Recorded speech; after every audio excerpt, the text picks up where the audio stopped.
Welcome to the Performance Enhancing Podcast. It's like steroids for your brain. A podcast for people that want the best info, but just don't have the time. Get your podcast fix with the Cliff Notes versions of your favorite podcasts.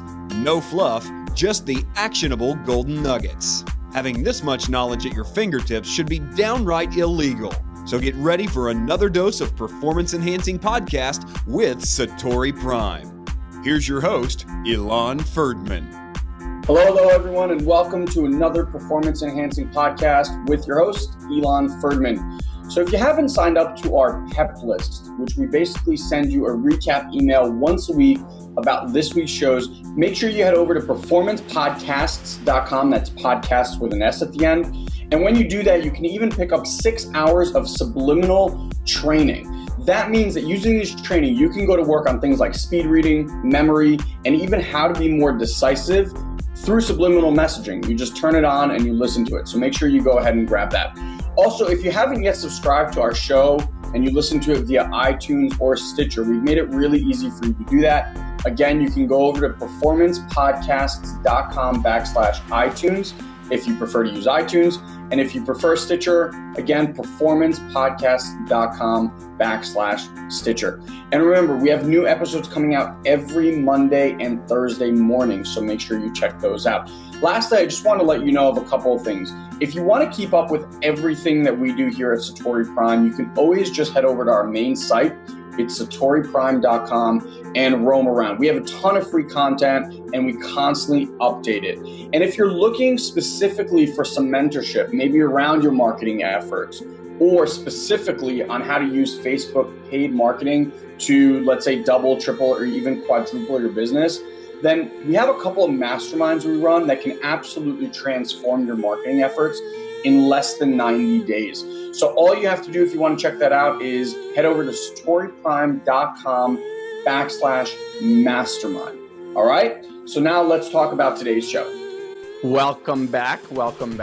And what we're going to be doing today is looking at part 2 of the interview that Harry Duran of Podcast Junkies did with me and my brother. So if you listened to part 1, I'm sure you got a whole new insight about what we're about at SatoriPrime, what our mission is in life. You heard us, talk about 100 million people by 2020.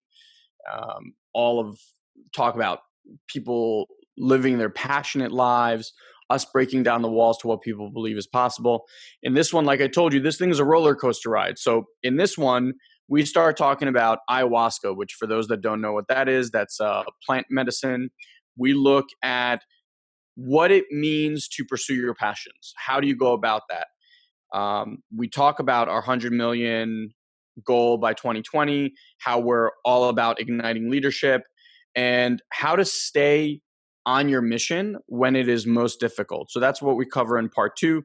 And then in part 3, we start talking about kids and education and all that kind of stuff. So enjoy part 2 and we'll speak real soon. Well, it's a perfect example of what happens when you're living passionately. It's like, I really no longer believe that the world's happening to you. I think it's happening for you. Education, your perspective, the empowerment that you personally feel. So we always talk about power, freedom, and full self-expression. Like humans got to have that. If a human without purpose is like a human with one foot in the grave, you're not living. You're waiting for your turn to die. Yeah. You're just waiting your time, right? So it's like, what are you going to do with your time here? Most people are unfortunately living their life that way. I'm not okay with that. Whatever happens with the planet, like whether we're doing it, we're not doing it, I'm not certain. I have my opinions about it, but whatever, I'm not certain what's happening. But I do know how I feel watching people wake up. And I do know how I feel seeing people be passionate about something. And just like, and it's more of the reflection of how I feel about it when I'm doing it and seeing other people like that. Like you said, you got goosebumps. I'm like, fuck, I got goosebumps too, because you got goosebumps, right? It's like this constant dance with each other. We're basically like one entity that's been fragmented into 7 billion different possibilities. But at the core of all of us is the same exact thing. And like, I don't care to share this anymore. Honestly, like I've been spending a lot of time with a shaman this last year doing like ayahuasca ceremonies. I mean, plant medicine making a comeback. I'm telling you, what you see in there if you guys think what's happening out here has anything to do with who we are as beings, it's not even fucking close. Once you have one of these experiences, and I took a break from it for like 10 months, but I just went last Friday to go do a ceremony. It'll change your life. We don't even know what this fucking meat suit has done to us in terms of not giving us the ability to really express what we're here to express. So I'm like done with it, right? Like right now, it's so funny because in May I made a mental shift, like in terms of my doubt. And I think that's all it is, right? It's like you believe stuff, but it's about shedding doubt. And when you start shedding doubt, like the world is like, all right, well, let's accelerate this thing then. And then it's like the next thing that brings up doubt. And then it's all right, you got to shed that doubt. Now the next thing, and just something switched over. I won't even talk about what it was, but it just switched. And our income started going boom, boom, boom. At the same time, I kept having these visions of giving these extremely impassioned speeches to 100 million people, like on YouTube, like broadcasting. And I was like, all right, well, all this time I've been wondering, like, what's the cause? Like, why would the universe want to give me money, right? You got to kind of figure that out because you're a channel for something, whether it's good or bad. You're a channel for something. I'm like, well, if it's going to give me a shitload of money, I'm going to broadcast this stuff, right? Like, I'm going to start broadcasting these messages. I don't need to travel all over the world. It's right here. This is the world. Be in my bedroom while I'm going crazy, you know? So I really think that that's part of the function of why it's showing up. It's not just to take care of us. It's because like the world's like, this kid's got something to share. And I'm ready to do that. And it's interesting to see which people are starting to get into our lives that are like quantum physicists. I know this sounds crazy, but like people in quantum physics, people who are ancient alien theorists, a lot of different things are coming into my life right now. And what I'm seeing is everyone's missing marketing. They already know what's going on and the pieces are being put together, but nobody knows how to package it together to make it practical. Yeah. And if there's anything I can tell you that I'm gifted at least what I think I'm gifted at, is taking very complex concepts, making them extremely practical and being like, here you go, buddy. You're 5 years old and I can still explain it to you. And you can use it. And I think that's what I'm here for, is to take all this noise, package it, and deliver it to the human race. So we'll see if I can do that. Yeah. I guess that's SatoriPrime. That's SatoriPrime. I don't know which story is better, but that's SatoriPrime. Holy shit. That was basically a download. That was just like a mind transmission. And I understand that the ayahuasca, because I've been there as well. So I understand what you're talking about when you're on that level. And it's like we're brothers from another mother or something like that. And that whole concept of like being from the whole, and that we're all the whole. I'm you, you're me. We're all the same. What I do affects you. Like if I do it in a negative way, at the end of the day, it's going to affect me negatively as well. It may not happen immediately. It's karma related, but you have to put out what you want to receive, and you have to treat others. You have to have like universal love for everything and everybody. And you can have universal love in your messages, universal love in your actions. Because if you love everyone, if you love other people, at the end of the day, you end up loving yourself. Yeah. Well, I'll correct you. You can only love other people once you love yourself. Yeah. You cannot provide someone something that is not inside of you. Wayne Dyer has the best analogy for this. Is like, if you squeeze an orange, what are you going to get? You can't get pineapple juice. You can't get prune juice. It doesn't matter what you squeeze it with and how hard you squeeze it. All you can get is orange juice. So likewise with human beings, the only thing we can see is in others is what we see in ourselves. I said to someone the other day, and it never occurred to me this way, but it's like, imagine if you never, I mean, this cannot happen, but imagine for a second if you never got angry, like you never experienced anger. You wouldn't even be able to see anger in another person because it wasn't real to you. And I was like, damn, that would be a cool concept, right? Yeah. Like, I mean, we all experience that. But for example, what's something I can give you that's really palatable? Like, for a father, so I'm a new father, okay? You do you have any kids, Harry? No kids. Okay, so Guy doesn't either, minus his furry cats. But I got 2 cats. I've got a Yorkie. There you go. When I have an interaction with my kid and you see that interaction with my kid, you don't have inside of you the ability to have that interaction. Like you can envision it from your eyes with your interaction with your dad, whatever. But like, till you have that experience, it's impossible to experience father till you're father, like in that realm. Yep.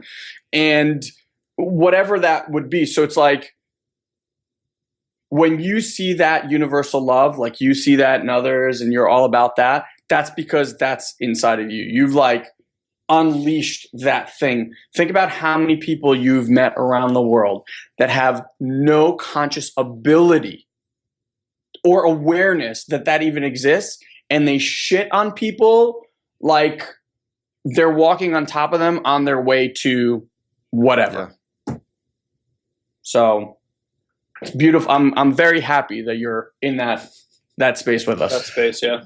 I believe in intention and like putting intention out into the universe, and because you have to actively communicate to the universe if you want shit to happen. You have to say what it is you want, and you have to be able to articulate what you want. Because if you just say I want money, then what you're communicating to the universe is that you have a lack of, and you need more. Yep. So you have to be careful in the communication and the intention. And one of the things right now, to be quite honest, is that I'm intending like, this is the jumping off point for my podcast, because like you just took this shit to another level, and and this podcast, let it be known from this episode forward, is just going to be operating on some other level type other level type shit. So brilliant. And this vibe and this energy is just going to like permeate through future, because that's how the universe works. It's going to permeate through future guests, so the echoes are going to live on. So I just want to put that out. Just say that. I love that. That was so brilliantly said. I mean, so what is SatoriPrime? I'm telling you, like right now, what I see it as is we're a leadership academy, because I love this example now. I keep saying it more and more. You know the Matrix, right? Yeah. You say Matrix. Eyes lit up means you like it a lot. So, remember the first one? He takes him to go see the Oracle the first time, and he's standing there. One boy is like balancing the cubes, the other one's bending the spoon, the famous spoon scene. And he walks in there, and she's sitting down, and there's a sign above his head, and it's in Latin. She's like, "Do you know what that means?" And he's like, "No." She goes, "It means know thyself." So she looks at him and she says, "Being the one is not something anybody could tell you. It's a lot like being in love. You just know you are. You walk like you are. It's just a self-recognition, right?" So I started having this idea of like years ago that I could be the one. But it seemed so ridiculous to me, because I'm like, what are the chances, right? Like, what lottery do I have to win to fucking be the one? And I'm like, and the one usually dies young. There's a lot of shit. Like, people troll on him. I'm like, there's a lot of scary shit to be the one, too. But I'm like, you know what? Honestly, again, going to Aya, like I kept having this experience where I'm like being the one. This whole thing about like giving this speech where I know I'm talking to like millions of people all over the world. So it occurred to me that like when he's in that room with those kids, they're all the one. Yeah. She's just looking for one of them to say, "I am the one," like to recognize that you have it, right? So I started looking at all this and realized when I was in those ceremonies, we have like all this sixth sensory perception that we're not using. Telepathy, ability to heal each other, all these things that you experience when you're on Aya. And I'm like, fuck, we got this shit going on all the time, which means that every one of us is a potential to one. Yeah. But people like Gandhi and Martin Luther King were just people who were like, I will be. Like, I'm recognizing that I am. And so, like, I'll be responsible for my people. I'll be responsible for this country. What we need is, like, I'll be responsible for this world. But ultimately, like, being the one to me doesn't mean I'm the one that has to do it. It's when people see somebody being the one, just like when people seeing somebody wake up, what do? They wake up too, right? When people see passion, what do they want? They want to be passionate. When people see leadership, what do they want? They want to be leaders. And if there's anything that I've learned is leadership starts with another leader tapping you and going, you have this too. And I learned this because we used to coach this program in Landmark called Self-Expression Leadership Program. And there used to be about 100 people in the room. And in my childhood, I was really depressed, angry, and suicidal for many years. So like I would always look for the most fucked up person in the room. I'd be like, give me your huddled masses, like give me your poor. Like I was yearning to be free. Of liberty. Yeah, exactly. I'm like, all right, you're super fucked up. Like come work with me, because I'm like, I've been there. I'll pull you out of the trenches.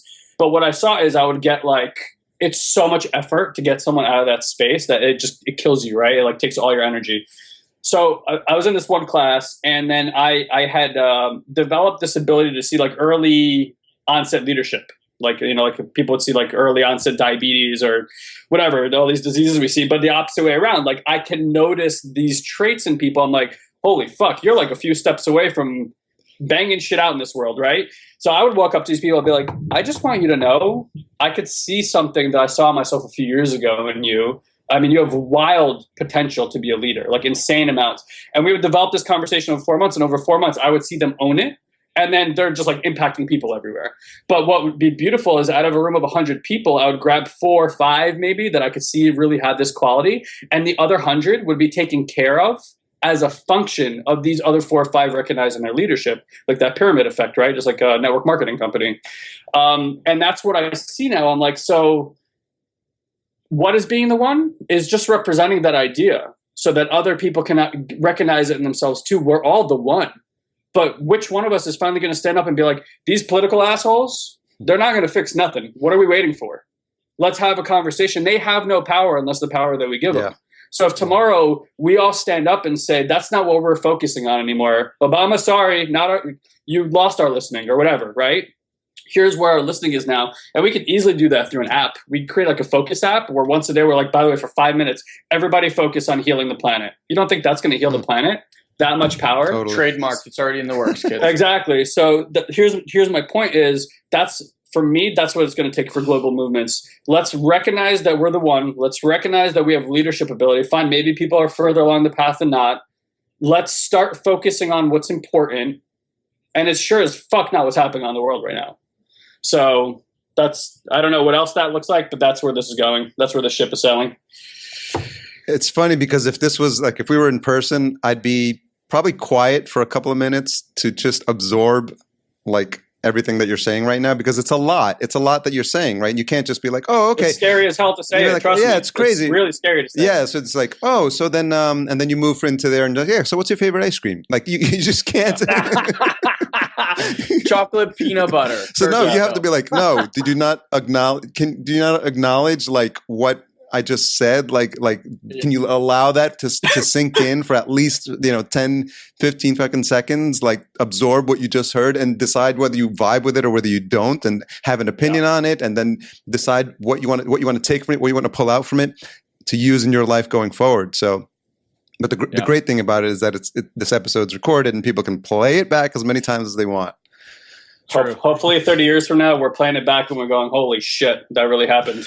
Yeah. It's good. Yeah. I just love the way you guys have these huge aspirations. I don't know if it was 100 million when you started, but the by 2020, I think it was 1 million, right? It was.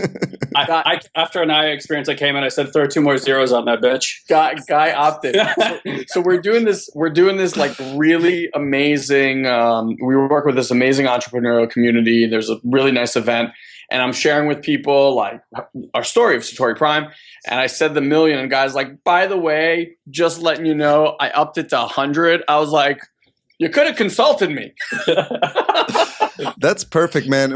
I'm in a mastermind group with some folks that that are doing some of the same things. But it's funny. There's a couple of people in the group that we're kind of on this vibe, and they're like, we're playing small here. Like we're thinking about like, oh, I want to put out an Amazon, Kindle, Amazon book or something like that. They're like, no, fuck that. I want like to be a published book through the traditional channels, and not only that, but have it go to like #1 New York Times bestseller. Yeah, like really, exactly. Put yourself up, because the universe is going to like give you that which it thinks you can handle.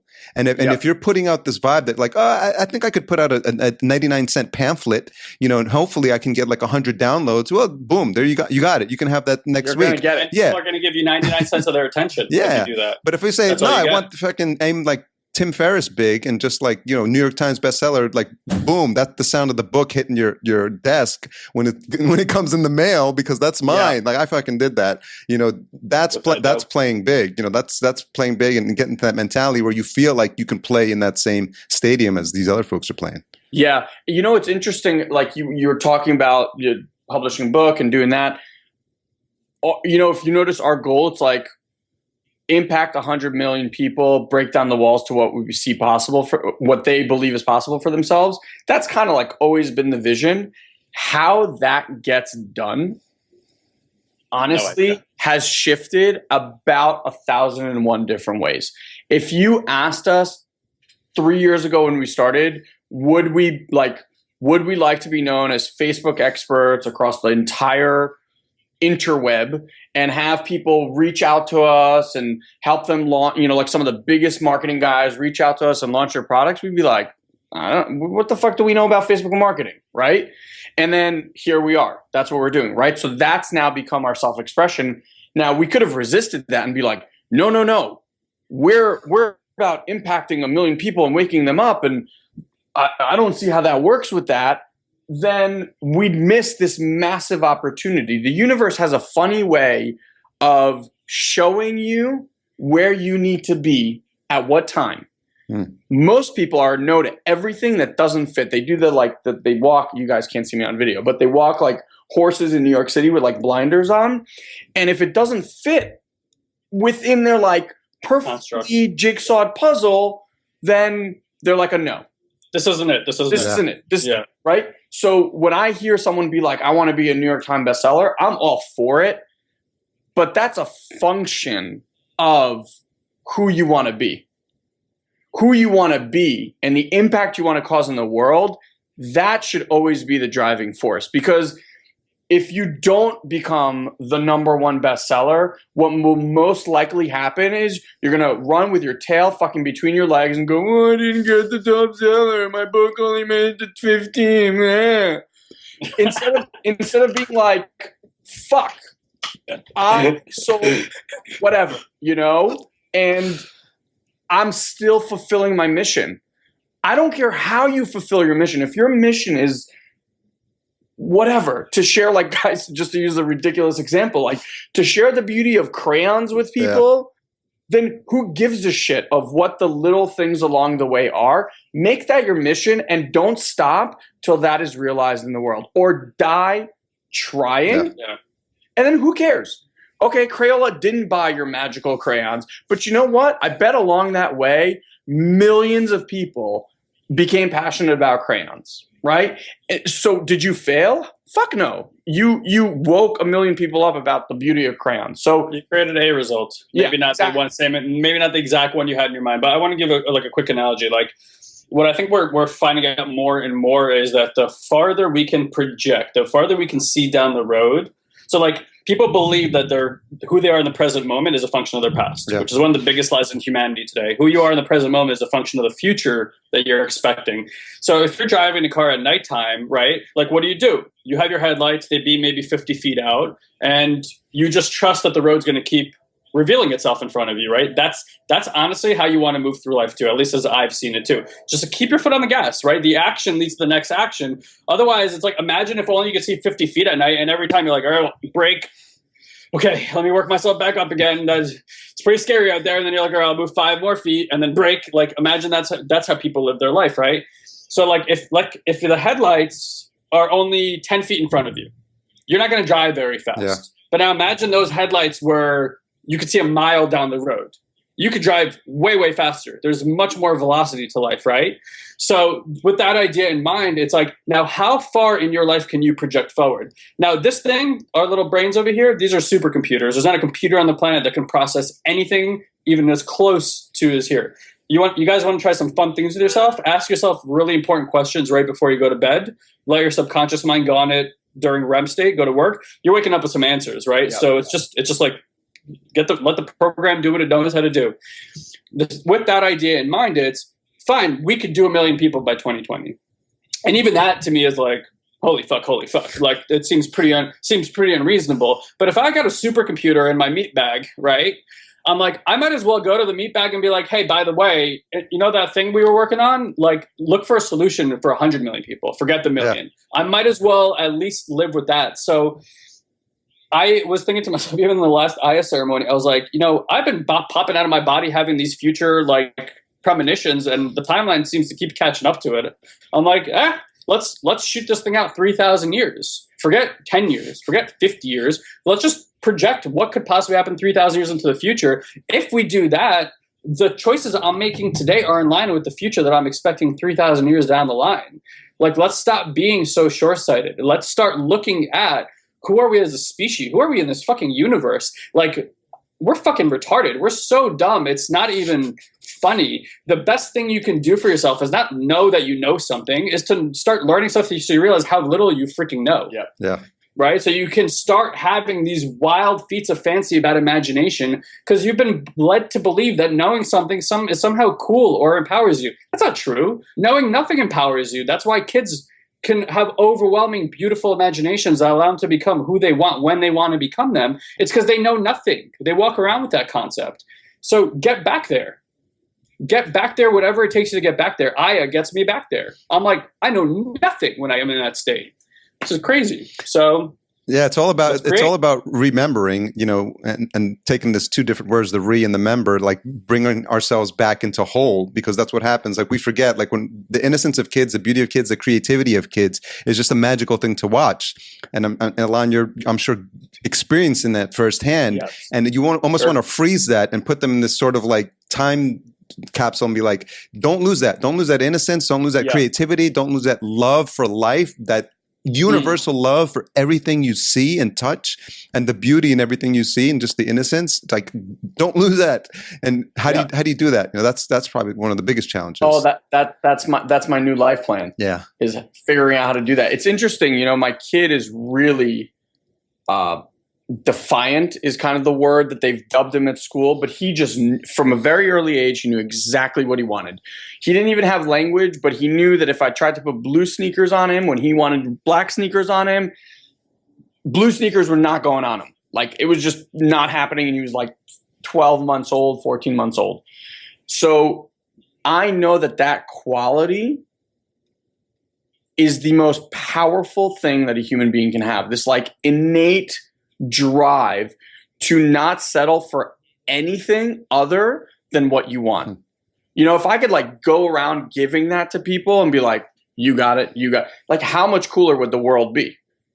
No one settling for people, jobs, anything, food, clothes. It doesn't even matter. They just wouldn't settle.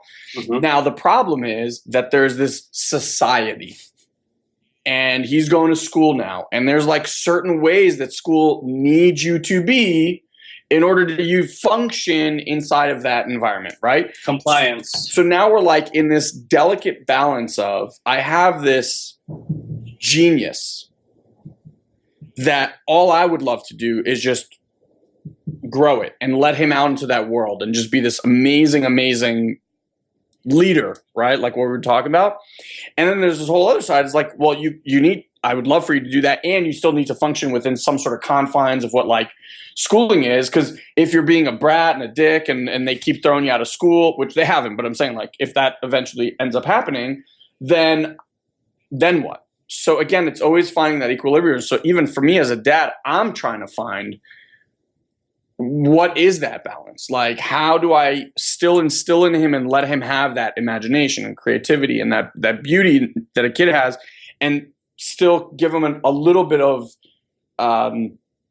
constraint where it's, like people just beat their kids into this mold that they think that they need to be, versus allowing these kids to just flower into what they want to be. But again, there's, you're fighting that balance. So that's just like what I'm dealing with right now. And I got to tell you, it is not easy. It is not easy. That's it, man. We're just going to take out the educational systems. Your kid will be fine. Are you looking at the Montessori schools and that whole school of anthropomorphic thought? Yes, absolutely. Yeah. We're actually consulting with a Montessori teacher on like, as these events happen. Our kid is insanely smart. I'll give you a perfect example. So one of the things they teach kids is you want to develop them choosing early on, the power of choice.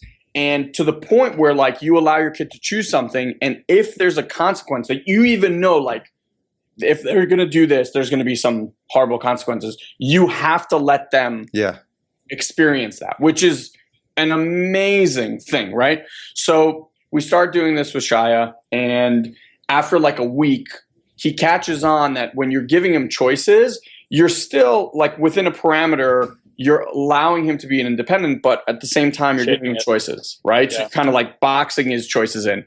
So no joke, less than a week, he goes to my wife, he goes, no more choices. I'm going to give you a choice. And I was like, damn, he caught on fast. So they're incredible. Yeah. Woo-wee. A lot was said there, huh? Love my little boy, by the way. Shia, you're amazing. So that will wrap up part 2. And then in part 3, we just continue down this path of child education in general, and the state of affairs in this country.